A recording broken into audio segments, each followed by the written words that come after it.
I'm going to actually leave, for once, the outtakes.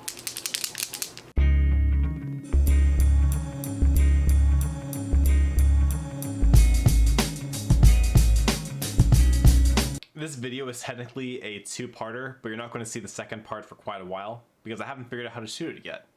Let's get started. I think that in every YouTuber's life, at some point, they talk about their creative process. Some YouTubers do it to sell the idea that you can be just like them if you just follow these 3 simple steps.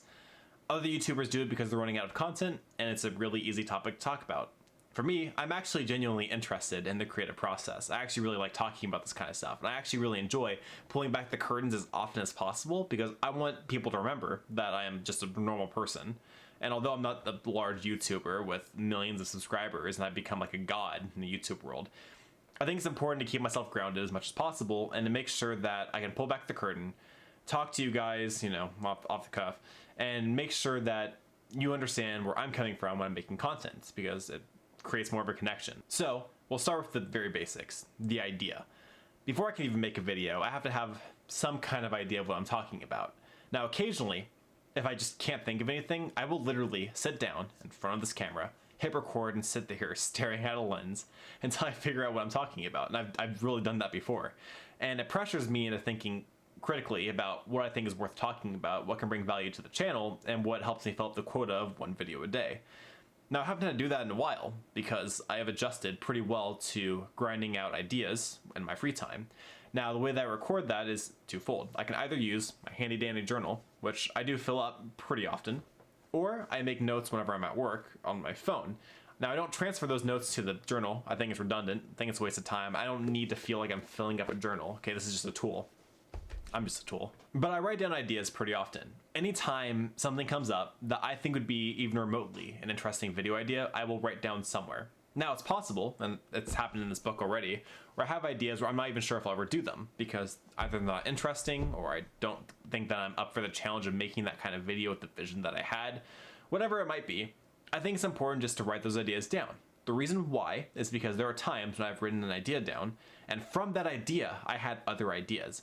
For example, I made a video about young balding in the past, and it was just a really random topic about talking about being a person young balding in the professional scene. From that, I came up with 4 different young balding video ideas. I haven't posted all of them yet. I won't talk about them because I don't want to spoil them.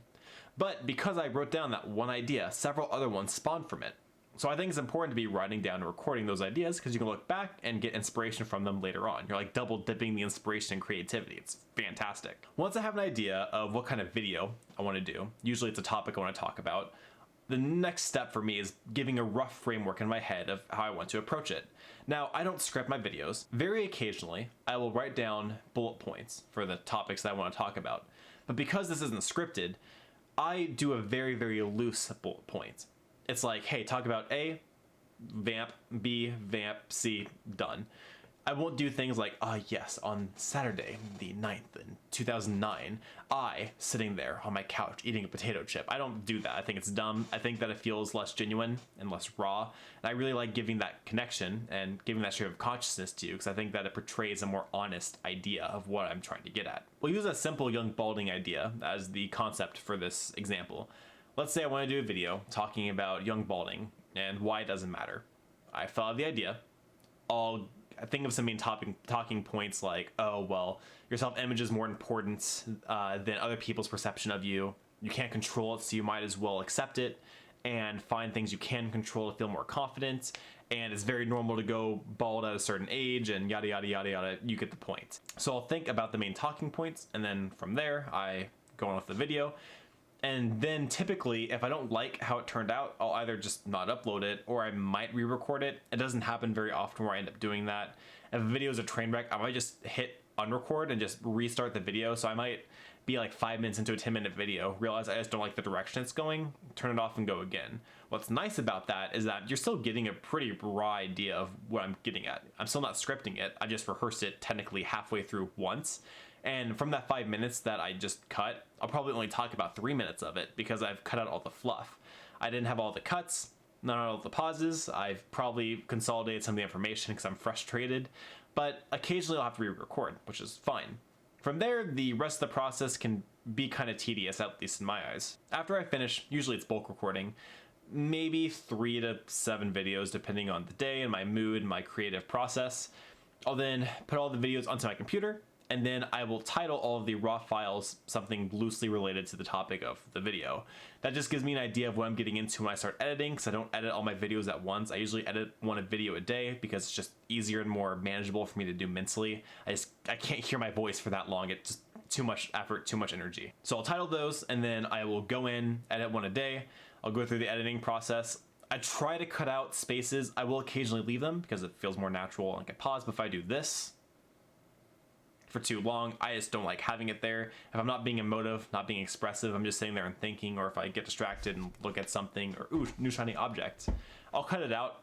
I don't think it's worth wasting your time. I try to consolidate the information in my videos as much as possible because I don't want to waste 10 minutes of your life for 3 minutes of content. I'd rather post 3 minutes of content and give you the value as quickly as possible. While I'm in the video, I'm typically looking for facial expressions that I think are either funny, interesting, or represent the point I'm trying to make.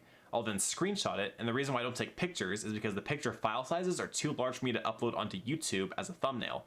So I have to take low quality screenshots from the video itself while it's in my editing program to make it fit within the YouTube guidelines.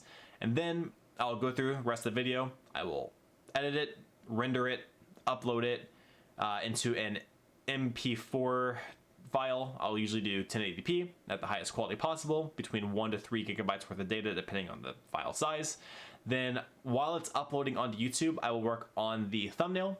Typically while I'm editing, I'm thinking of the main points I want to put up into the thumbnail, like, oh, how tall am I? From that one video I did with the responding to comments video, and just things like that kind of help me keep in mind what people will want to see. I try to make my thumbnails as representative of the video as possible. I think that clickbait's kind of cringe. I think that there's a time and place for it, but typically I don't think that is necessary for my channel because I want people to watch my video for the entirety of it and not click off after 60 seconds from being bored or being misinformed. And then as far as tags go, some days I'll do the whole 500 character limit for tags. Other days I'll do 250. Some days I don't do any of them at all. It depends on how much time I have while I'm uploading it. Sometimes I'll upload right before I go into work. Other times it depends on how creative I'm feeling or how much effort I want to put into it. What's more important to me is that the video goes out rather than how much publicity it gets through tags, because tags aren't a huge factor when it comes to it. It's usually the likes, subscribes, comments, and shares that I get that'll determine it. It doesn't hurt to have the tags, but it's just not as important to me at least. And then especially for the first 24 hours, I try to respond back to comments as quickly as possible. After that, I still respond to every single comment within about 24 hours, but I take less urgency from it. After I upload a video, I'll like check my phone pretty often on the video just to make sure that I'm responding to comments within 1 to 4 hours. But if I'm asleep, obviously, or if I'm hanging out with my girlfriend or doing a photo shoot, whatever it might be, I just won't be able to do that. So it just depends. But yeah, that's my creative process for the most part. I'll be doing a second part of this video someday. I'm not promising even remotely when, where I'll literally show you with a B camera the entire process of me filming the video, of me doing the editing process and all of that, and uploading and tagging it, and that'll be cool, but that's going to be way down the line, so don't anticipate it anytime soon. I'm not going to lie, this video was really difficult for me to record, which is ironic. Funny enough, at the very end of this video, I'm going to actually leave, for once, the outtakes, some of the cringe stuff that had happened during the video. I hate using that word cringe, but it's just the proper word for it. I don't typically do bloopers or things like that, but I think this video actually really highlights what can occasionally happen whenever I'm trying to record a video. So I hope you guys enjoy that. It's definitely worth staying till the end of videos like this because occasionally I might post bloopers. I hope you don't forget to keep it casual. Have a good one. Oof. Very occasionally, I'll write down notes for the main topic. Very occasionally, I will talk about fuck. Very occasionally, I will talk fuck. We'll use a simple young balding con fuck.